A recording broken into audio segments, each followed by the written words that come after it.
اب انسان جو ہے جمع کیسے کرے، یہ تو پہلے کا ہوا، اور کچھ باتیں نکاح کے لیے خاص اور کچھ عام تھی. اب نکاح کی رات بھی ہو سکتی ہے اس میں انوالو، اور ادر زندگی کا اور حصہ جہاں میاں بیوی ہم بستری کرنا چاہتے. اب جمع کیسے کرے؟ جمع سے مراد، جب میں الفاظ کہہ رہا ہوں تو شرمگاہ کا جمع ہونا اور ملنا اس سے مراد ہے میرا، یاد رکھیں ٹھیک ہے، کہ انسان اسے اب جمع کیسے کرے. اس کے تعلق سے بہت ساری غلط فہمیاں ہوتی ہیں، انشاءاللہ آج اس کے ازالے کرنے کی کوشش کروں گا.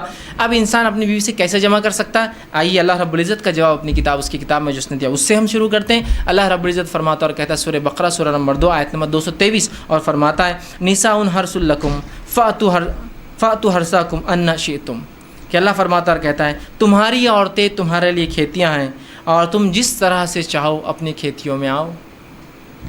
تمہاری عورتیں تمہارے لیے کھیتیاں ہیں، جیسا ایک کسان اپنے کھیت میں بیج ڈالتا ہے تاکہ اس سے فصلیں نکلے، تو تمہاری بیویاں تمہاری اولادوں کی پیدا ہونے کی وجہ ہے نا، اس کے بغیر کیسا ہوں گا؟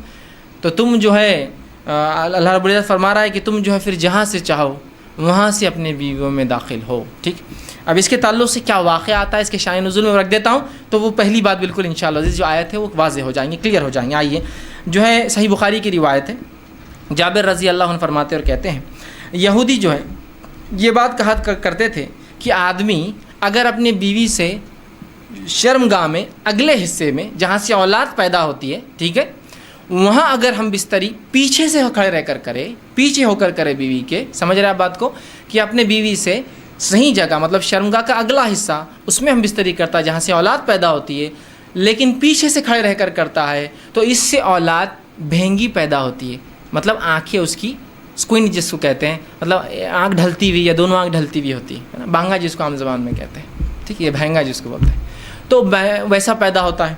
جب یہ بات صحابہ تک پہنچی تو صحابہ نے رسول اللہ سوال کیا، اللہ کے رسول یہودی کہتے ہیں کہ ایسا اگر کرنے سے بچہ بھینگا پیدا ہوتا ہے، سکوئنٹ ہوتی ہے اس کی آنکھیں، ڈھلتی ہوئی ہوتی ہے، خراب ہوتی ہے، دونوں بیچ میں آ جاتی ہے.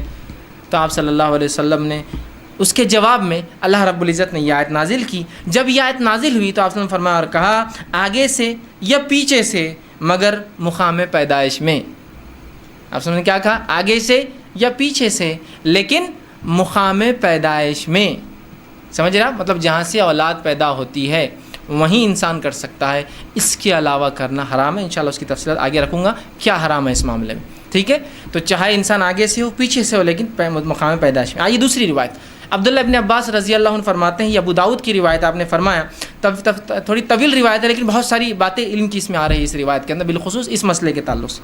وہ کہتے ہیں مدینہ میں انصار جو ہے یہودیوں کی اتباع کرتے تھے، چونکہ انصار تو مشرک تھے، ان کے پاس کوئی عقیدہ نہیں تھا، یہ تو لیکن اہل کتاب کو یہ بڑا اونچا سمجھتے چونکہ وہ کتاب کے حامل لوگ تھے، تو ہر چیز میں وہ یہودیوں کو فالو کرتے. حتیٰ کہ یہودی اپنے بیویوں کو چت لٹاتے، مطلب چہرہ اوپر اور عورت لیٹی ہے اور اس کے بعد ہم بستری کرتے، تاکہ اس سے کیا ہوتا ہے سطر کے لیے بھی اچھا ہے، انسان جب مرد لیٹ جاتا ہے عورت پہ تو پوری ڈھک بھی جاتی ہے، تو طہارت کے لیے بھی اچھا ہوتا ہے اور سطر پوشی کے لیے بھی خامہ کا زیادہ سطر کھلتا نہیں ہے، اچھا ہوتا ہے. تو یہودی صرف اس پوزیشن کو، اس طریقے کو حلال مانتے تھے. چونکہ انصار رسول اللہ صلی اللہ علیہ وسلم کے آنے سے پہلے، اسلام سے پہلے ان کو دیکھتے تھے، ان کو فالو کرتے تھے، اس معاملے میں بھی یہودیوں کو فالو کرتے تھے کہ نہیں یہودی بول رہے تھے اہل کتاب ہے، ان کے پاس ایک دین دھرم تھا جو اللہ کی طرف سے آیا تو لہٰذا ان کو فالو کرنا چاہیے، تو اس معاملے میں ان کی بھی اتباع کرتے تھے. عبداللہ ابن عباس رضی اللہ عنہ فرماتے ہیں لیکن ہم جو مہاجر تھے، ہم مکے والے لوگ، مکے کے جو لوگ تھے وہ مختلف قسم سے اپنے بیویوں سے تعلقات قائم کرتے، آگے سے پیچھے سے لٹا کر ہاتھوں پہ ان کو کھڑے کر کے مختلف چیزوں سے، اور جنس کی جو ہے ہم بستری کی لذتیں اٹھایا کرتے تھے. لیکن جب مہاجر مدینہ پہنچے اور انصاریوں سے نکاح شروع کیا، اور جب ایک مہاجر نے ایک انصاری عورت سے نکاح کیا اور نکاح کرنے کے بعد جیسا ان کا طریقہ تھا کہ وہ مختلف انداز سے، مختلف طریقوں سے صحیح جگہ ہم بستری کرتے، مطلب شرمگاہ میں، مطلب اگلے حصے میں کرتے، جب اس نے ڈیمانڈ کیا اس شخص نے، تو اس انصاریہ نے کہا ہم تو صرف ایک طریقہ اپناتے. اس عورت نے، وہ بھی صحابیہ تھی، وہ ہے چت لیٹنا اور تم اوپر سے رہو. اس نے کہا ایسا کیوں؟ ہم تو مختلف چیزیں کرتے ہیں اس میں، جس کو عام زبان میں بہرحال آسن کہتے ہیں، لوگ بہرحال سمجھتے ہیں آسن کہتے ہیں اس کو، شاید سنسکرت کا لفظ ہے یہ ہندی کا لفظ ہے. بہرحال تو ہم تو مختلف کرتے ہیں. تو انہوں نے کہا نہیں میں تو یہ کرنے نہیں دوں گی. جھگڑا بڑھ گیا. اس نے کہا میں تو ایسے ہی کروں گا. اس نے کہا ہمارے پاس یہ طریقہ نہیں. اور بات رسول اکرم صلی اللہ علیہ وسلم پہنچ گئی اور پھر یہ آیت نازل ہو گئی، تمہاری بیویاں تمہاری کھیتی ہے، تم جہاں سے چاہو. مطلب جو مہاجر کر رہے تھے صحیح کر رہے تھے، مختلف پوزیشنز ہو سکتے ہیں لیکن اگلے حصے میں صرف پیدائش کے حصے میں انسان کر سکتا ہے. تو یہ روایت میں بہرحال بہت ساری باتیں آ گئی اور بہت ساری باتوں کا جواز ہمیں مل گیا ہے. آگے آئیے. اب اس معاملے میں جو ہے انسان جمع جو کرے، ہم بستری کرے تو لیٹ کر سکتا ہے، لیٹنے میں جتنی پوزیشنز ہو سکتی ہے وہ استعمال کر سکتا ہے، شرط ایک ہی ہے وہاں انسان اپنی شرمگاہ کو داخل کرے، عورت کی شرمگاہ میں جہاں سے اولاد پیدا ہوتی ہے، ٹھیک ہے، وہی ایک جگہ ہے۔ دوسرا بیٹھ کر سکتا ہے، جتنی پوزیشنز ہو سکتی ہے اس کے لیے، شریعت نے اس سے کوئی ممانعت کا اظہار نہیں کیا، لیکن سب سے بہترین پوزیشن اولاد کی پیدائش میں اور اس میں سازگار ہونے میں وہی ہے جو عورت کو لٹا کر کرے، اس لیے کہ اس میں سیدھا مرد کی شرمگاہ اوپر سے ہوتی ہے اور اولاد کی پیدائش کے چانسز زیادہ ہوتے ہیں اس معاملے میں، بہرحال ٹھیک۔ اس کے بعد بیٹھ کر جتنے طریقے ہو سکتے ہیں، جتنی پوزیشنز ہو سکتی ہے، جس میں میں جو بتا رہا ہوں بات آپ سمجھ رہے ہیں کہ شرمگاہ مرد کی عورت سے ملے اور سامنے کے حصے میں آپ کے لیے جائز ہے۔ اسی طرح کھڑے رہ کر جو کچھ ہو سکتا ہے، اس میں کوئی ممانعت نہیں ہے، کراہت ہو سکتی ہے، ناپسندیدگی ہو سکتی ہے، لیکن ممانعت کسی میں بھی نہیں، حرمت کسی میں بھی نہیں، بیٹھ کر، لیٹ کر، کھڑے رہ کر کچھ بھی ہو سکتا ہے۔ ابھی بات کا ازالہ میں کر دوں، بہت سے لوگوں نے عجیب عجیب باتیں لکھ دی، اللہ ان پر رحم کرے، جس کی وجہ سے امت کو خواہ ایسی مشکلات اور تکلیفوں میں ڈالا جو شریعت نے نہیں دی، کہ کھڑے رہ کر کرے تو اولاد لنگڑی پیدا ہوتی ہے، بیٹھ کر کرے تو اولاد فلاں پیدا ہوتی ہے، پیچھے سے کرے۔ آج بھی میں کہہ رہا ہوں کہ اگر کوئی لڑکا بہنگا آ جاتا ہے جس کی آنکھیں اسکوئنٹ ہو، اس کی آنکھیں برابر نہ ہو، تو عورتیں ایک دوسرے کو دھکا دے کے ہنستی مجلس ان کے ماں باپ نے کیا کرے تھے دیکھو بچہ، آج بھی میں کہہ رہا ہوں کیسی عجیب بات ہے یار، شریعت کلیریفیکیشن دے رہی ہے، قرآنی آیتیں نازل ہو رہی ہے، اور اس کے بعد بھی کہ ہماری عقل، اب عقلوں کا کیا بھائی، علم کی کمی ہی یہ سب چیزوں کی وجہ ہے۔ لا علمی جو نقصان پہنچاتی ہے نا، وہ کوئی چیز، کوئی ہتھیار، کوئی دشمن آپ کو جو نقصان نہیں پہنچائیں گے نا، آپ کی اور ہماری لا علمی اسلام کے تعلق سے نقصان پہنچاتی ہے۔ بہرحال تو کوئی بھی پوزیشن اختیار کر سکتے، کوئی ممانعت کسی بھی پوزیشن کی ثابت نہیں ہے، ٹھیک۔ اسی طرح سیکنڈ چیز، ہم بستری کے اندر بیوی کو چومنا اور بوسہ لینا جسم کے ہر حصے کو جائز ہے، تمام اعضاء کو چومنا یا بوسہ لینا آپ کے لیے جائز ہے۔ اس کے مختلف طریقے ہو سکتے، وہ تمام جائز ہے۔ بوسہ لینے کے مختلف طریقے ہو سکتے، پورے جائز ہے۔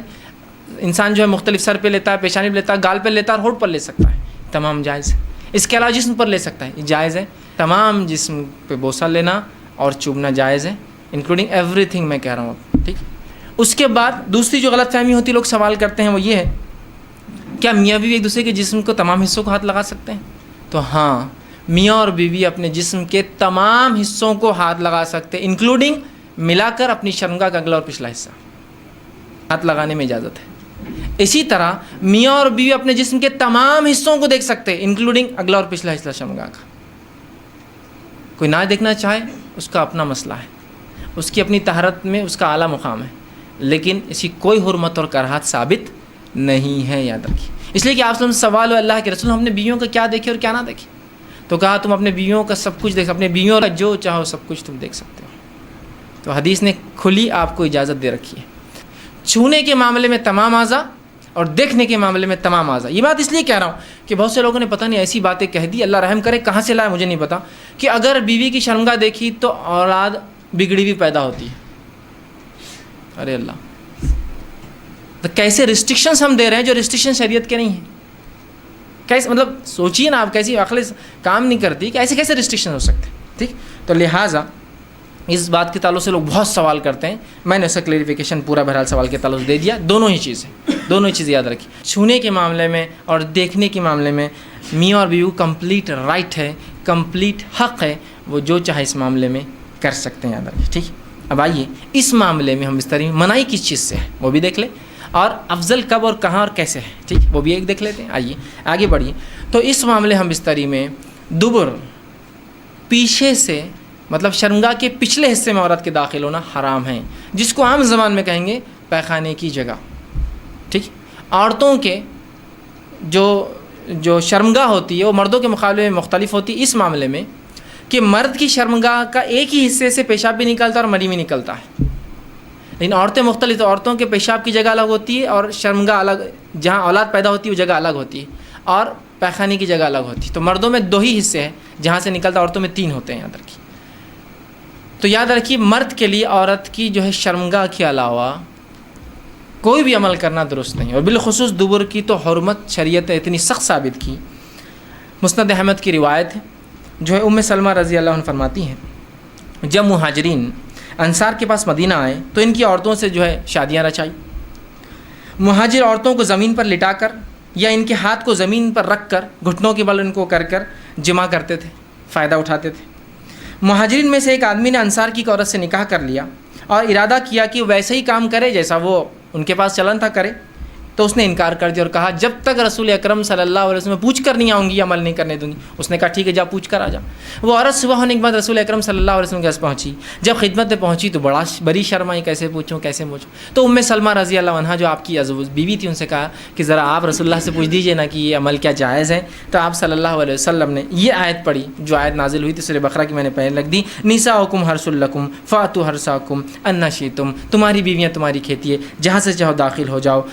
جو ہے اور وہ آگے اللہ کے رسول نہیں مگر ایک ہی جگہ مقام پیدائش کا داخل ہو، لیکن نہیں مگر ایک ہی جگہ مقام پیدائش۔ تو اس سے پتہ چلا دبر میں داخل ہونا، پیخانے کی جگہ یا انال سیکس جس کو کہتے ہیں، شریعت میں حرام ہے، اور اتنا سخت حرام ہے کہ اس کی حرمت کے تعلق سے تین ہی حدیثیں رکھتا ہوں آپ کے سامنے۔ پہلی حدیث آپ سے فرماتے ترمذی اور ابن حبان کی روایت، آپ نے فرمایا اور کہا اللہ تعالیٰ ایسے آدمی کی طرف نہیں دیکھیں گا یا دیکھنا گوارا نہیں کرے گا جو اپنے بیویوں سے دبر میں جمع کرتا تھا، پیخانے کی جگہ جو ہے جمع کرتا تھا، اس کی طرف دیکھنے والا نہیں اللہ قیامت دن۔ اور اللہ کا نہیں دیکھنا مطلب اللہ کا رحم نہیں کرنا۔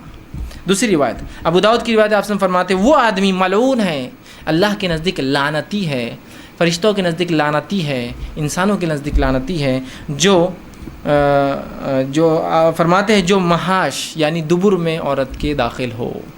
دوسری روایت۔ تیسری روایت بہت سخت ہے، آپ سے فرماتے ہیں نسائی کی روایت، آپ نے فرمایا جس آدمی نے حائضہ عورت سے ہم بستری کی، جس آدمی نے اپنے بیوی سے دبر میں دخل کیا، اور جس آدمی نے یا عورت نے جو ہے کسی کاہن کے پاس جایا، نجومی کے پاس گیا اور اس کی بات کی تصدیق کی، ہاں یہ تو صحیح کہہ رہا ہے، اس نے اس چیز کا انکار کیا جو محمد پر نازل ہوئی ہے، مطلب وہ شریعت کا منکر ہے، وہ کافر ہے۔